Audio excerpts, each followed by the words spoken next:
Dubai news one में आप तमाम लोगों को वेलकम करते हैं। दुबई गवर्नमेंट की जानिब से एक बड़े ऐलान को जारी किया गया है और बहुत ही ज़्यादा ऐसे पाकिस्तानी हैं जिनको दुबई से डिपोर्ट कर दिया गया है।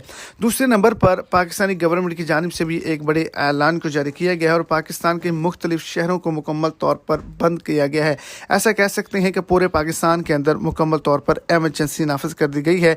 तो वीडियो की तफसीलात को जानने के लिए वीडियो को एंड तक देखें ताकि आपको तमाम डिटेल की अच्छे से समझ आ जाए। और अगर इस चैनल पर फर्स्ट टाइम है तो लाजमी से चैनल को सब्सक्राइब करें, वीडियो को लाइक करें और अपने दोस्तों तक इसको ज़्यादा से ज़्यादा शेयर करें। तो दुबई के अंदर जितने भी लोग पाकिस्तान तहरीक इंसाफ के चेयरमैन इमरान खान के खिलाफ नारेबाजी लगा रहे थे, उनको दुबई में पकड़ा गया है और डिपोर्ट कर दिया गया है, क्योंकि दुबई हुकूमत की जानिब से कहा गया है कि दुबई के अंदर रहते हुए इस तरह की हरकत ना की जाएं। इसके अलावा पाकिस्तान के मुख्तलिफ शहरों के अंदर एमरजेंसी को नाफिज किया गया है।